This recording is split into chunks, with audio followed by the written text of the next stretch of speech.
जय हिंद दोस्तों, कैसे हो आप सभी लोग। उम्मीद है मस्त और बिंदास होंगे और अपनी पढ़ाई को बहुत अच्छे से कर रहे होंगे। अपना जियोमेट्री के अंदर जो लास्ट का सेशन हुआ था उसमें मैंने आपको ऑर्थो सेंटर पर कितने डिग्री का एंगल बनता है इसको कैसे फाइंड करें विद प्रूफ के साथ मैंने आपको समझाने की कोशिश की थी। उम्मीद है आपने इस कॉन्सेप्ट को बहुत अच्छे से नोट किया होगा, इसको रिवीजन भी किया होगा और इस पर जो मैंने आपको एक दो क्वेश्चन प्रैक्टिस करवाए थे उनको एक बार खुद से करने की प्रैक्टिस कोशिश जरूर की होगी। आज के सेशन में इससे आगे बढ़ेंगे, लेकिन इससे पहले जो नए स्टूडेंट हैं उनसे मैं गुजारिश करूंगा कि आप लोग जो लास्ट के सेशन हो चुके हैं, जो मैंने अभी तक कॉन्सेप्ट करवाए हैं ज्योमेट्री के अंदर, लगभग 50% अपना ज्योमेट्री का टॉपिक फिनिश हो चुका है। तो आप ज्योमेट्री के हर एक सेशन को, हर एक कॉन्सेप्ट को और उस कॉन्सेप्ट पर कराई गई प्रैक्टिस को बहुत अच्छे से कर लें, क्योंकि आपको यदि मैथमेटिक्स को बहुत अच्छे से मजबूत करना है, मैथ पर पकड़ बनाना है, आप क्वेश्चन को देखो और आपके आंसर निकले, इसके लिए आपको बहुत ज्यादा प्रैक्टिस करने की जरूरत होगी और ज्यादा मेहनत करने की जरूरत होगी, क्योंकि आप जितने ज्यादा कॉन्सेप्ट को प्रैक्टिस के फॉर्म में सीखोगे उतना ज्यादा मैथ आपका मजबूत होगा। ठीक है, तो एक ही तरीका है कि आप कॉन्सेप्ट को सीखो, कॉन्सेप्ट पर ज्यादा से ज्यादा क्वेश्चन प्रैक्टिस करने की कोशिश करो। एक कॉन्सेप्ट पर लगभग मैं 5 से 10 क्वेश्चन तक प्रैक्टिस आपको करवाता हूं और भी आपको क्वेश्चन मिलेंगे, लेकिन कब? जब आप मॉक दोगे। आप किसी भी प्लेटफॉर्म पर जाके आप प्रीवियस ईयर के क्वेश्चन पेपर को सॉल्व करना देखो, आपको बहुत सारे ऐसे कॉन्सेप्ट मिलेंगे जो आपने सीख चुके हो, उन पर जो क्वेश्चन एग्जामिनर ने क्रिएट किए हैं आप देखोगे, उन क्वेश्चनों को आप विद इन टाइम के अंदर सॉल्व करोगे, जिससे आपके अंदर कॉन्फिडेंस आएगा, आपकी वो टेक्निक डेवलप होगी जो एक एग्जाम में आपकी होनी चाहिए कि आप टाइम के अंदर क्वेश्चन को सॉल्व करना सीखो। ये सारी जो प्रोसेस है आप केवल प्रैक्टिस से कर पाओगे। तो मैं आपसे बहुत अच्छी स्ट्रेटजी के साथ बोल रहा हूं कि आप लोग क्वेश्चन को देखो, क्वेश्चन के अंदर की जो कॉन्सेप्ट है उसको ऑब्जर्व करो और उसको बहुत कम समय में सॉल्व करने की कोशिश करो। अब वो कैसे करना है वो सारी टेक्निक में आपको सिलेबस कंप्लीट करवाने के दौरान समझाता हुआ चल रहा हूं कि कौन क्वेश्चन को कैसे पढ़ना है। देखो, क्वेश्चन जो दिया जाता है, क्वेश्चन में हर एक पॉइंट पढ़ने की जरूरत नहीं होती है। जैसे जैसे आप प्रैक्टिस करोगे तो आपको वो की पॉइंट समझ में आने लगेंगे कि अपन को क्वेश्चन के अंदर कितना पढ़ना है, क्योंकि ऐसे ही तो टाइम को आप सेव करोगे। टाइम को सेव करना सीखना है, कैलकुलेशन को कहां से कैसे करना है, इस अप्रोच को अपने अंदर डेवलप करना है। तो वो सारे तरीके आप फॉलो कीजिए। 100% तरीके से मैं आपसे कहता हूं कि आपकी मैथ पे बहुत शानदार पकड़ होने वाली है। ठीक है, तो आइए आज का सेशन स्टार्ट करते हैं। इससे पहले जो सेशन हुआ था उसमें अपन 31 नंबर तक के क्वेश्चन को सॉल्व कर चुके थे। ठीक है, शानदार तरीके से सॉल्व किया था और कॉन्सेप्ट भी मैंने आपको क्या बताया था कि ऑर्थो सेंटर पर जो एंगल बनता है वो क्या होता है, 180 माइनस अपोजिट बाइटेक्स पर बना एंगल। जैसे अगर बात करेंगे इस एंगल की, तो इस एंगल की अपोजिट में कौन सी बाइटेक्स है, ए। तो 180 में से एंगल बाइटेक्स ए पर जो एंगल बनेगा उसको माइनस कर देंगे तो आपको क्या मिल जाएगा, ऑर्थो सेंटर में बना एंगल मिल जाएगा। ठीक है, इसी कॉन्सेप्ट से देखो क्वेश्चन और सॉल्व करेंगे, उसके बाद नया कॉन्सेप्ट अपन सीखेंगे। ठीक है, यहां देखो अपना ये जो क्वेश्चन है, क्वेश्चन क्या कहता है, देखो ध्यान से पढ़ना है क्वेश्चन को। क्वेश्चन को जितनी लॉजिकल तरीके से आप समझोगे आपको कॉन्सेप्ट ऑब्जर्व करने में उतनी आसानी होगी। देखो यहां पर क्या कहा है उसने कि त्रिभुज पी क्यू आर में, त्रिभुज पी क्यू आर में जो क्यू एस है वो पी आर पर कैसी है, परपेंडिकुलर है। आर टी पी क्यू पर परपेंडिकुलर है। क्यू एस आर टी एक दूसरे को, क्या क्यू एस और जो आर टी है वो एक दूसरे को पॉइंट ओ पर काटती है, प्रतिच्छेद करती है। आगे बोलो, ओ क्यू आर और ओ आर क्यू दोनों की जो समद्वि भाजक है वो पॉइंट एम पर मिलते हैं। ठीक है, यहां पर देखो क्यू पी आर की जो वैल्यू है वो 56 डिग्री है। आपको क्यू एम आर की वैल्यू को फाइंड करना है। आपको क्वेश्चन पढ़ा होगा और अगर आपने कॉन्सेप्ट को सीखा होगा, उसका रिवीजन किया होगा, तो आपको कॉन्सेप्ट ऑब्जर्व हो गया होगा। कैसे? देखो नॉर्मल तरीके से आपको क्वेश्चन को सॉल्व करना है, शानदार तरीके से आप सॉल्व करोगे। देखो उसने सबसे पहले कहा है कि पी क्यू आर एक ट्रायंगल है, तो आप क्या काम करो कि पी क्यू आर एक ट्रायंगल को बना लो। मैंने आपके सामने एक ट्रायंगल बनाया जिसका नाम हो गया पी क्यू आर, ये आपका एक ट्रायंगल हो गया। आगे देखो उसने क्या कहा है कि क्यू एस पी आर पर परपेंडिकुलर है। क्यू से अगर जब लाइन खींचोगे तो क्यू एस यानी पी आर पर कोई पॉइंट क्या है, एस, जो कैसे है कि क्यू एस परपेंडिकुलर है पी आर पर। देखो कैसे, आप यहां से इस पर परपेंडिकुलर खींचोगे। परपेंडिकुलर का मतलब क्या होता है कि 90 डिग्री का एंगल बनना है। ये हो गया आपका QS, परपेंडिकुलर हो गया है PR पर। आगे देखो, जो RT है वो PQ पर परपेंडिकुलर है। अब यहां से देखो RT, ये हो गया आपका RT, ठीक है। RT आपका जो परपेंडिकुलर है वो PQ पर हो गया, और ये जो दोनों है एक दूसरे को पॉइंट O पर काटते हैं। यहां जो काट रहे हैं ये पॉइंट क्या हो गया आपका O हो गया, ठीक है। आगे देखो OQR, OQR और ORQ ध्यान से समझो, बहुत इंपॉर्टेंट ऑब्जर्वेशन का काम है डायग्राम को। उसने कौन से एंगल के बाइसेक्टर बोले उसको बहुत ध्यान से समझो। सबसे पहले तो आप यहां पर कंफ्यूज ना हो, उसके लिए प्रॉपर तरीके से समझने की कोशिश करो। अगर मैं अभी आपसे पूछूं कि यहां पर जो एंगल बना है इस एंगल की वैल्यू क्या होगी, तो कितने स्टूडेंट हैं जो इसको सेकंडों में ऑब्जर्व कर लेंगे? बहुत सारे 99% स्टूडेंट होंगे जो ऑब्जर्व कर लेंगे कि परपेंडिकुलर कि जो इंटरसेक्ट पॉइंट होता है, जो प्रतिच्छेद बिंदु होता है, वो पॉइंट आपका क्या खोल रहा है? Ortho centre. जो ट्रायंगल की हाइट होती है, हाइट का जो प्रतिच्छेद पॉइंट होता है वो आपका क्या होता है? Ortho centre. और ऑर्थो सेंटर पर जो एंगल बनता है वो क्या बनता है? 180 माइनस अपोजिट वर्टेक्स में बने एंगल को माइनस कर दो।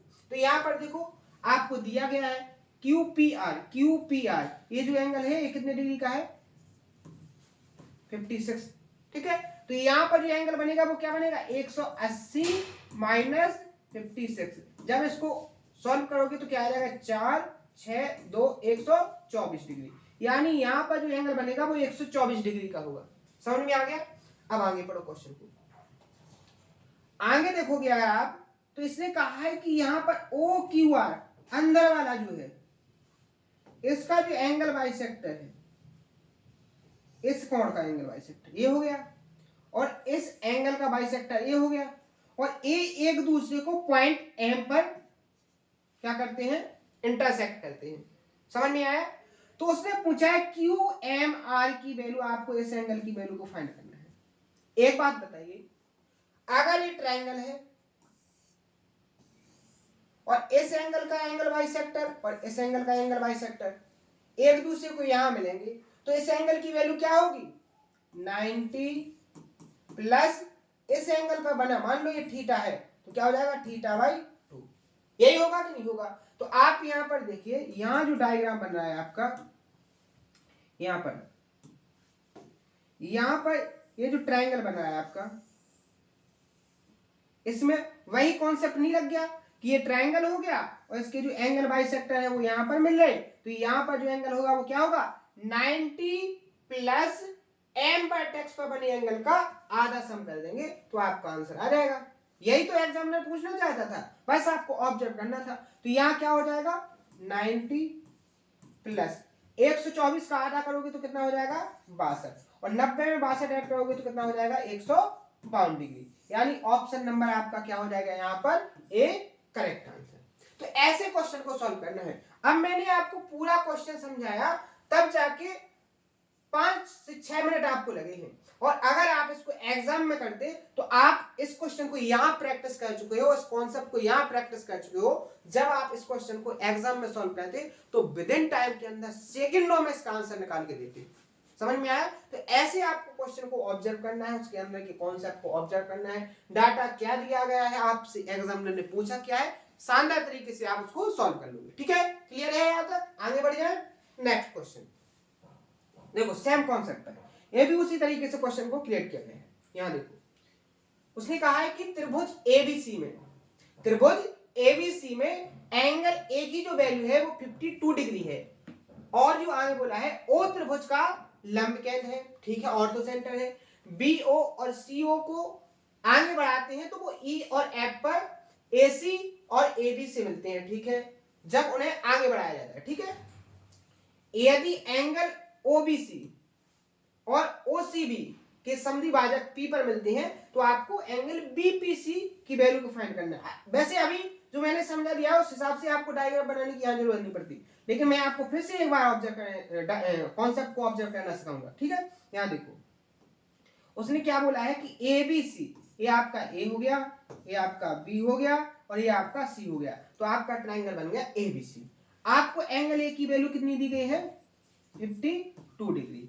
यहां पर उसने बोला है कि जो ओ है आपका क्या है, यहां पर आपका ओ जो पॉइंट है मान लीजिए यहां पर है, ये आपका है ऑर्थो सेंटर। ठीक है, आपको कह रहा है कि बीओ और ओसी को आगे बढ़ाएंगे, तो बीओ को आगे बढ़ाएंगे तो वो कहां पर मिलेगा? ई पर, और सीओ को आगे बढ़ाएंगे तो वो कहां पर मिलेगा आपको? एफ पर। ये आपको मिलेगा ई पर और ये मिलेगा आपको एफ पर। ठीक है, अगर मैं पूछूं आपसे इस एंगल पर बने एंगल की वैल्यू क्या होगी, यहां पर जो एंगल बनेगा वो कितना होगा, तो आपका तुरंत जवाब आना चाहिए 180 माइनस वर्टेक्स ए पर बने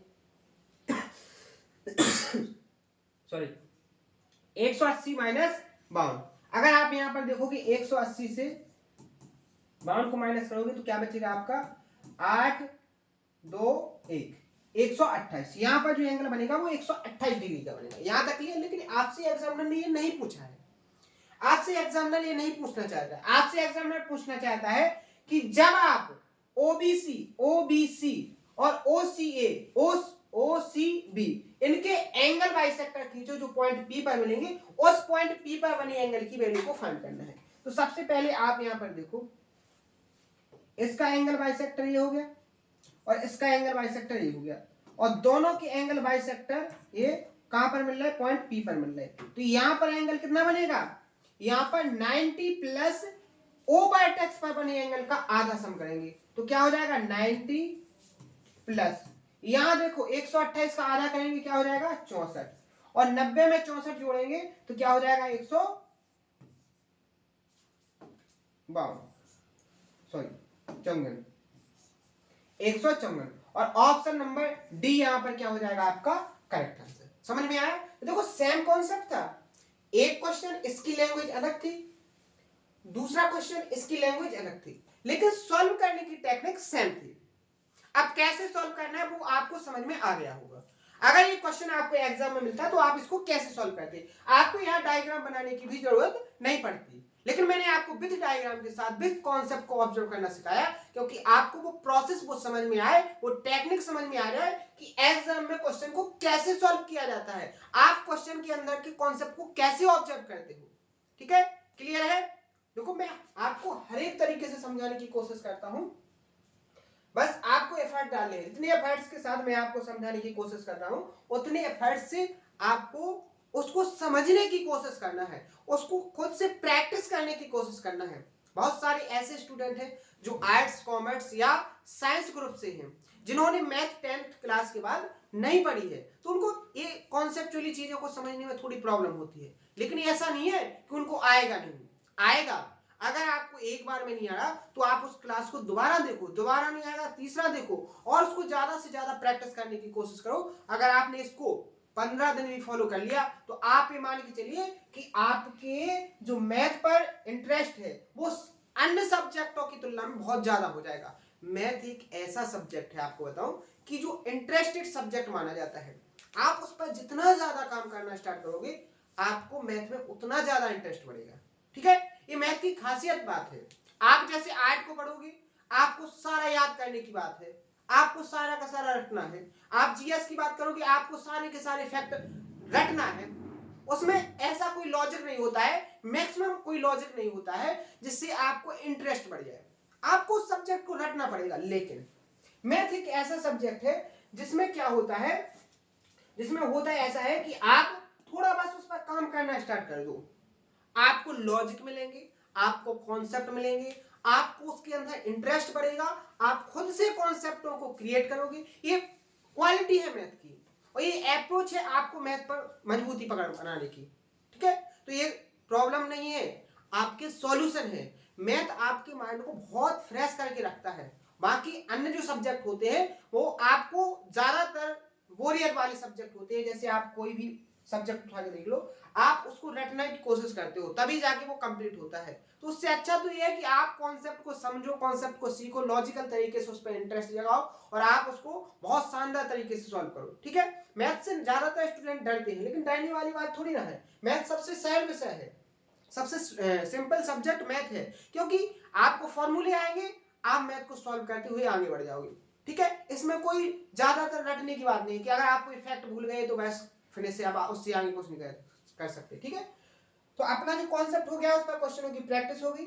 अब नेक्स्ट कॉन्सेप्ट देखो, नेक्स्ट कॉन्सेप्ट क्या है कि एक ट्राइंगल है। ठीक है, कुछ ऐसे होते हैं कि जैसे मैंने सेंटर, सरकम सेंटर, इसके अंदर कोई ना कोई एक दो ऐसे फैक्ट बताए हैं जो कैसे होते हैं, उनका कोई नाम नहीं होता है, लेकिन उन पर क्वेश्चन क्रिएट होते हैं। जैसे ऐसे ही ऑर्थो सेंटर में है, आप यहां पर देखो एक ट्राइंगल है, समझने की कोशिश करना। मैंने एक ट्राइंगल बनाया,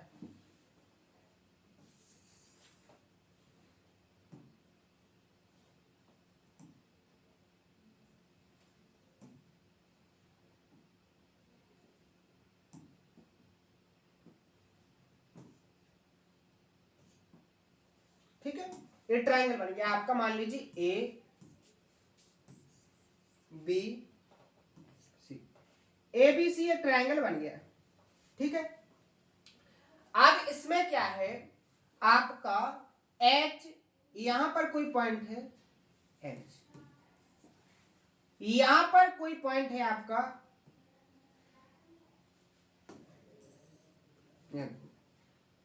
यहां पर आपका कोई पॉइंट है एच, और यहां पर कोई पॉइंट है आपका ओ। ठीक है, ध्यान समझना, यहां जो एच है वो आपका है ऑर्थो सेंटर। क्या है, ऑर्थो सेंटर, यानी कि हिंदी में लिख लोगे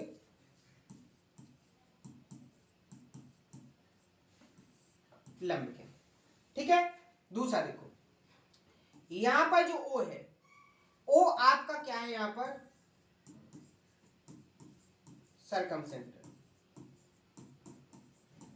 जो अपनी ये सीट चलाई है, ये मैंने आपको स्टार्टिंग में ही बताया था कि ये अपनी जो सीट होगी वो ऑर्थो सेंटर और सरकम सेंटर से रिलेटेड होगी। तो अपना एच हो गया यहां पर ऑर्थो सेंटर लंब केंद्र, ओ हो जाएगा अपना सरकम सेंटर यानी कि परिकेंद्र।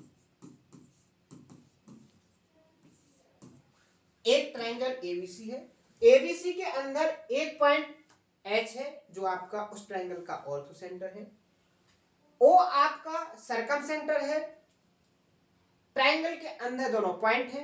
कैसे, आपके सामने जो ट्राइंगल बनाया गया है वो एक्यूट एंगल ट्राइंगल है, और एक्यूट एंगल ट्राइंगल के अंदर जब मैंने आपको सरकम सेंटर की पोजीशन, जब मैंने आपको ऑर्थो सेंटर की पोजीशन, इनको बहुत अच्छे से समझाया था विद डायग्राम के साथ, तो मैंने आपको बताया था कि एक्यूट एंगल ट्राइंगल के अंदर ऑर्थो सेंटर हमेशा और हमेशा अंदर होगा, और एक्यूट एंगल ट्राइंगल के अंदर सरकम सेंटर भी हमेशा ट्राइंगल के अंदर होगा।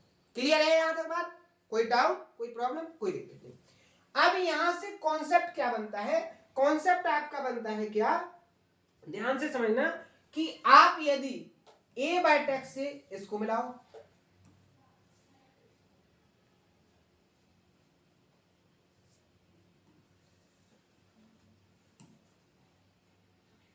ठीक है, और दूसरा बाय ए से इस ओ को मिलाओ, तो यहां पर आप देखो, यहां जो एंगल बना है, यहां पर जो एंगल बनेगा, अगर ये थीटा है तो आपका ये भी क्या होगा, थीटा होगा। कॉन्सेप्ट को ध्यान से समझो, मैंने क्या बोला, ध्यान से समझो, मैंने क्या बोला है कि अगर यहां पर थीटा बनेगा तो यहां भी क्या बनेगा, थीटा बनेगा। ये कॉन्सेप्ट है। अब कैसे, उसको समझो। यहां देखो, जैसे देखो मैंने आपके सामने क्या बनाया, एक ट्रायंगल बनाया, ये बन गया आपका ट्रायंगल ए बी सी, यहां पर आपका पॉइंट हो गया क्या, एच, और यहां पर आपका पॉइंट हो गया ओ। ठीक है, क्लियर। अब देखो आगे मैंने क्या काम किया कि बायटेक्स ए को यहां मिला दिया, इसी तरीके से बायटेक्स ए से इस ओ को भी मिला दिया। तो मैंने यहां से बोला है कि यहां पर जो एंगल ए है वही एंगल ए है। अब कैसे उसको समझो, प्रूफ के साथ। आपका ऑर्थो सेंटर बेसिकली होता क्या है, अपोजिट भुजाओं पर जो खींचे वर्टेक्स से खींची गई तीनों हाइट जिस पॉइंट पर इंटरसेक्ट करती है वही तो होता है आपका ऑर्थो सेंटर। अगर मैं इस लाइन को आगे बढ़ाऊं तो वो यहां मिलेगी कि नहीं, और यहां पर जो एंगल बनेगा वो कितनी डिग्री का होगा, 90 डिग्री का होगा। क्लियर यहां तक, किसी को कोई दिक्कत, कोई प्रॉब्लम, कोई दिक्कत नहीं, ठीक है। अब यहां पर देखो, आप यहां पर देखो, यहां पर देखो मैंने आपसे क्या बोला है, यहां तो ऐसे हो जाएगा,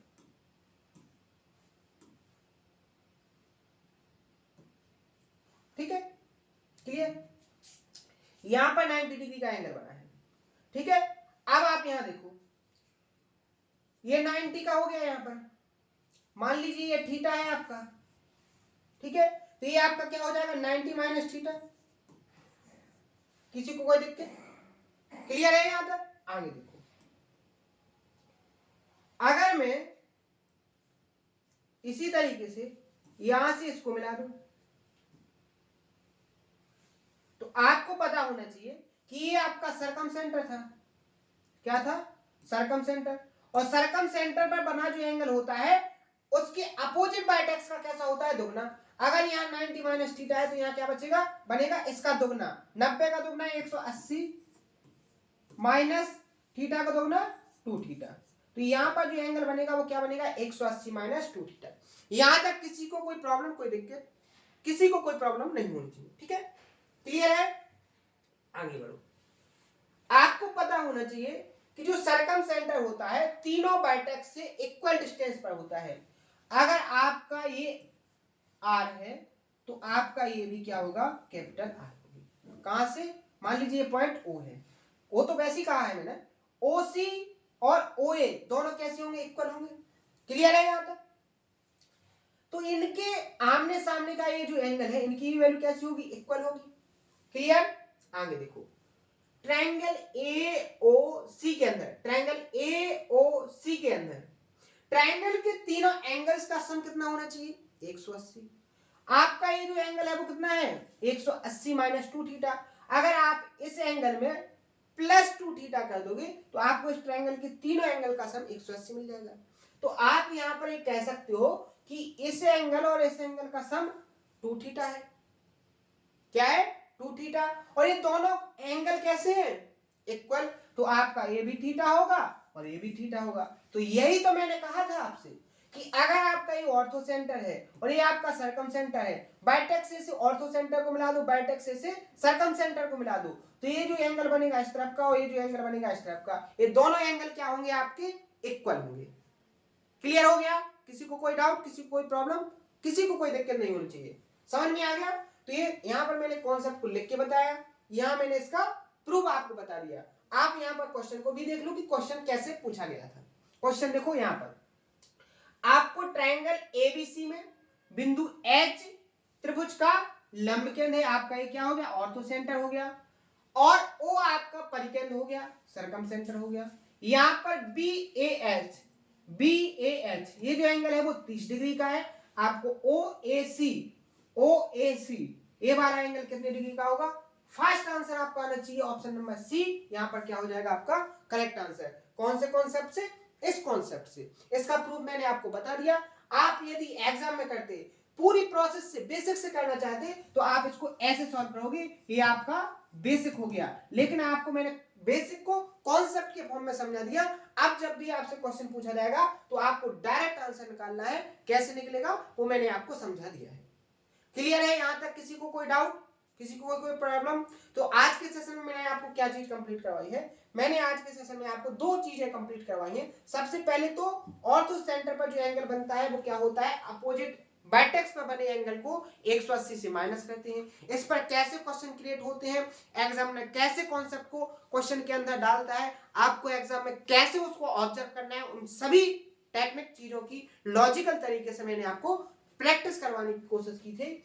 आज मैंने इस पर भी प्रैक्टिस करवाई है और नया कॉन्सेप्ट मैंने आपको बताया है, आपको ये वाला, ठीक है। तो दोनों कॉन्सेप्ट को बहुत अच्छे से समझना है, बहुत अच्छे से नोट करिएगा।